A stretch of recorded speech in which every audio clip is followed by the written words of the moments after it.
अस्सलाम वालेकुम फ्रेंड्स, कैसे हैं आप सब। होपफुली आप सब खैरियत से होंगे। वंस अगेन आज की वीडियो में लाई हूँ आपके लिए घर और किचन से रिलेटेड कुछ ऐसी टिप्स जो यकीनन आपको बहुत ही पसंद आएंगे। इन टिप्स को फॉलो करने से आपके बड़े बड़े प्रॉब्लम्स बहुत ही आसानी से सॉल्व हो जाएंगे। तो चलिए बगैर टाइम वेस्ट किए जल्दी से वीडियो को करते हैं स्टार्ट। लेकिन उससे पहले आपसे भी एक रिक्वेस्ट है कि अगर ये वीडियो आपको अच्छी लगे और इनमें से कोई भी टिप आपके लिए यूजफुल हो तो फिर वीडियो को लाइक करना और चैनल को सब्सक्राइब करना मत भूलिएगा। साथ ही वीडियो को पूरा देखिएगा ताकि कोई भी टिप आपसे मिस ना हो। तो आज की पहली टिप है जी शर्ट फोल्डिंग से रिलेटेड। जब हम कपड़े वॉश करते हैं तो उन्हें अच्छे से फोल्ड करके अपनी अलमारी में रखते हैं, या अगर हमें कहीं ट्रैवल करना हो तो शर्ट प्रेस करने के बाद उन्हें अच्छे से तय लगाकर अपने सूटकेस में रखते हैं। लेकिन सम टाइम जब हम शर्ट को चाहे प्रेस करने के बाद या वैसे ही फोल्ड कर रहे होते हैं तो वो सही से फोल्ड नहीं होती, एक साइड से ज़्यादा हो जाती है, एक साइड से कम हो जाती है। तो आज आपको शर्ट फोल्डिंग का बहुत ही आसान सा तरीका बताने वाली हूँ। इससे ना सिर्फ आप आसानी से बल्कि बहुत ही तेज़ी से काफ़ी सारी शर्ट्स को फोल्ड कर पाएंगे। तो इसके लिए आपको चाहिए होगा बस एक फाइल, या आप एक बुक ले लें, या ये जो घर में बच्चों का पेपर क्लिप होल्डर होता है ये ले लें। तो बस इनसे आप शर्ट्स को फोल्ड करेंगे। करना आपको क्या है कि शर्ट को बटन लगाने के बाद आपने इस तरह से उल्टा बिछा लेना है। इसके बाद इसके कॉलर के नीचे आपने इस तरह से बुक या फाइल को रख देना है सेंटर में, और फिर आपने एक साइड से शर्ट को फोल्ड करना है, फिर दूसरी साइड से फोल्ड करना है। उसके बाद नीचे से फोल्ड करेंगे बिल्कुल इस तरह से जैसा कि मैं कर रही हूँ। और इस फोल्ड के बाद आपने बुक को सेंटर से निकाल देना है और शर्ट को आपने वापस इस तरह से फोल्ड कर देना है। तो ये देखिए कितने ज़बरदस्त तरीके से ये फोल्ड हो गई है। इसी तरह से आप किसी भी फाइल या क्लिपबोर्ड को यूज़ करते हुए शर्ट्स को बहुत आसानी से फोल्ड कर सकते हैं।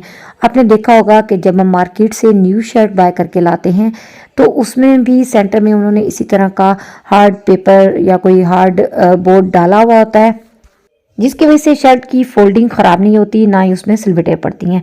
अगर आप न्यू शर्ट बाय करें तो उसके अंदर जो पेपर होता है उसे ही संभाल कर रख लें, उसकी हेल्प से भी आप शर्ट्स को बहुत आसानी से तय कर पाएंगे।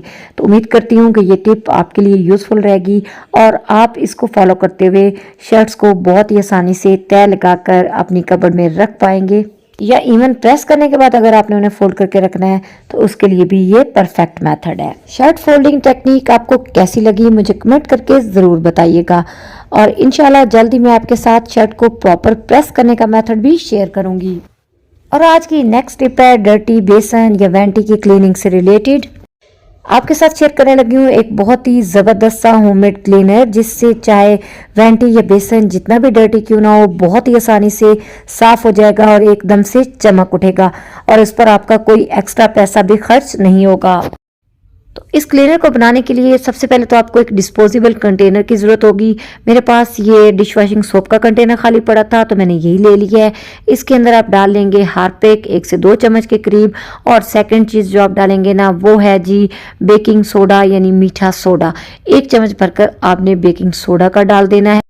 तो चलिए जी, यूज़ करने के बाद बॉटल को वापस अपनी जगह पे रख देते हैं, क्योंकि अगर साथ के साथ ही चीज़ों को समेट लिया जाए ना तो फिर ज़्यादा जो बिखेरा है वो नहीं पड़ता और घर को क्लीन करना हमारे लिए आसान रहता है। जो थर्ड इंग्रेडिएंट मैंने इसमें डाला है ना वो है डिश वॉशिंग लिक्विड। तो 1 चम्मच इसका भी डाल देंगे, अगर है तो डाल लें, अदरवाइज अगर नहीं भी डालेंगे ना तो फिर भी ये क्लीनर सुपर इफेक्टिव ही रहेगा। तो बस ये देखिए जब मैंने इसे मिक्स किया तो कितना ज़बरदस्त सा रिएक्शन हुआ है, और अब जी इसकी हेल्प से हम अपनी वैंटी को क्लीन करेंगे। इसकी हेल्प से हमने वैंटी को तो क्लीन करना ही है, लेकिन साथ के साथ आपके साथ एक और भी बहुत ज़बरदस्त सी टिप शेयर कर देती हूँ। जाहिर बात है जब हम इस तरह के कोई केमिकल यूज़ करते हैं तो हमें अपने हाथों पे ग्लव्स पहनने चाहिए, क्योंकि कुछ लोगों की तो स्किन वैसे ही बड़ी सेंसिटिव होती है, तो ग्लव्स का इस्तेमाल बहुत ज़रूरी है। लेकिन समटाइम हमारे पास ग्लव्स नहीं होते तो फिर क्या किया जाए। तो उस वक्त आपने करना ये है कि अपने हाथ पे आपने इस तरह से पॉलीथीन का शॉपर चढ़ा लेना है। ये जाहिर बात है हमारे घरों में बहुत आसानी से अवेलेबल होते हैं। शॉपर चढ़ाने के बाद आपने इसके ऊपर एक पुरानी सॉक्स चढ़ा देनी है। तो ये देखिए जी इस तरह से। अब इसकी पोजीशन को फिक्स करने के लिए हाथ के ऊपर आपने एक रबर बैंड को चढ़ा देना है इस तरह से। और अब जी ये हो गया फिक्स, अब ये कहीं भी हिलेगा नहीं। और ये हमने जी एक ज़बरदस्त सा ग्लव तैयार कर लिया है। इससे जब भी आप केमिकल में हाथ डालेंगे तो आपका हाथ सेफ रहेगा, क्योंकि नीचे पॉलीथीन है और उसका इफेक्ट आपके हाथ तक नहीं पहुंचेगा। तो चलिए जी, अब ये है आपके सामने वेंटी, जिसको मुझे क्लीन करना है। आपको नज़र आ रहा है कि इस पर काफ़ी स्टेन लगे हुए हैं। मैंने 3-4 दिनों से इसे वॉश नहीं किया था ताकि आपको रिजल्ट दिखा सकूं। और अब सबसे पहले तो हमें करना ये है कि क्लीनर को हमें थोड़ा थोड़ा करके वेंटी पे स्प्रेड कर देना है। उसके बाद चाहे आप एक ब्रश या इस तरह से स्पंज की हेल्प से उसे अच्छे से स्प्रेड कर लें और फिर 5 to 6 मिनट्स के लिए आप इसे छोड़ दें ताकि अच्छे से अपना असर दिखा सके। फिर आपने ये जो ग्लव हमने बनाया था उसी को हाथ पर पहनते हुए इसको अच्छे से रब करते हुए क्लीन कर लेना है। चाहे तो स्पंज यूज़ कर लें या ऐसे ही डायरेक्ट हाथ की हेल्प से भी आप कर सकते हैं। बहुत अच्छे से क्लीनिंग हो जाएगी, ना तो किसी स्पंज की ज़रूरत रहेगी ना ही किसी और ग्लव की ज़रूरत रहेगी। तो ये देखिए जी, एक ही मेथड में 2 ज़बरदस्त टिप्स मैंने आपसे शेयर कर दी हैं। वेंटी भी बहुत अच्छे से क्लीन हो गई है, सारे दाग धब्बे अच्छे से साफ हो गए हैं। और अब मैं दिखाती हूँ आपको अपना हैंड। तो ये देखिए, अंदर से ये बिल्कुल ड्राई निकला है, कोई ज़रा सा भी इस क्लीनर का इफेक्ट नीचे नहीं पहुंचा, ना ही हाथ गीला हुआ है। उम्मीद करती हूँ कि मेरी ये दोनों टिप्स आपके बहुत काम आएंगी। और आज की 4th टिप तो बहुत ही ज़बरदस्त है। सम टाइम हमारे बैग्स पर बॉल पॉइंट के निशान लग जाते हैं, जैसे कि जो टीचर्स होते हैं उनके बैग्स पे तो अक्सर ही ऐसे निशान लग जाते हैं, या घर में छोटे बच्चे हों तो सम टाइम वो भी इस तरह के निशान जो होते हैं वो मदर्स के बैग्स पर डाल देते हैं, जो कि बैग की सारी ग्रेस को ख़त्म कर देते हैं, बिल्कुल भी अच्छे नहीं लगते। तो इनको कैसे क्लीन किया जाए, बहुत ही आसान सा तरीका आपको बताने लगी हूँ। आपको जस्ट चाहिए होगा बॉडी स्प्रे, जो कि हमारे घर में होता ही है। आपने थोड़ा सा स्प्रे जहाँ पर बॉल पॉइंट का निशान हो वहाँ पर बैग के ऊपर कर देना है। फिर कॉटन या टिश्यू पेपर की हेल्प से ऊपर से आपने साफ कर लेना है। ऐसे सेकंड्स के अंदर ये निशान बैग पर से साफ हो जाएंगे। ये मेथड सिर्फ बॉल पॉइंट स्टेन्स के लिए मैं आपके साथ शेयर कर रही हूँ। पॉइंटर या जेल पेन का जो निशान होते हैं उनके लिए ऑलरेडी मैं मेथड आपसे शेयर कर चुकी हूँ। बैग्स पर से ऐसे स्टेन को क्लीन करने के लिए कभी भी आपने नेल पॉलिश रिमूवर का यूज़ नहीं करना, उससे बैग्स का कलर फेड हो जाएगा। और आज की जो नेक्स्ट टिप है ना, वो तो इस सीज़न के हिसाब से ही है। हमारे घरों में अक्सर पुराने पिलो कवर्स होते हैं जो किसी इस्तेमाल में नहीं आ रहे होते। तो आज आपको ऐसे पुराने पिलो कवर्स का एक बहुत ही ज़बरदस्त यूज़ बताने लगी हूँ।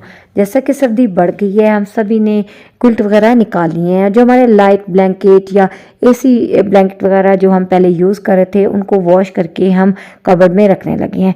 सम टाइम इनको डाल के रखने के लिए हमारे पास बैग्स नहीं होते, तो हम इनको कैसे अच्छे से कवर करके रखें ताकि इन पे दोबारा से डर्ट वगैरह ना पड़े। तो उसके लिए आप पुराने पिलो कवर्स को यूज़ कर सकते हैं। आप इस तरह से अपने ब्लैंकेट को फोल्ड कीजिए और पिलो कवर के अंदर डाल दीजिए। तो ये आपके सामने है, मैंने ब्लैंकेट को किया है फोल्ड और फिर मैंने इसे पिलो कवर के अंदर डाल दिया है और ये बन गया है जी एक छोटा सा पिलो। अब चाहे आप इसको अपने बेड पे ही रख लीजिए, बहुत ही सॉफ्ट सा पिलो तैयार है। ये तो थी फर्स्ट ऑप्शन। सेकंड ऑप्शन ये है कि इसे आप अपनी कबर्ड में रखें। आपको अब इसे संभाल के रखना बहुत ही आसान है और ये डर्ट वगैरह से बिल्कुल महफूज रहेगा।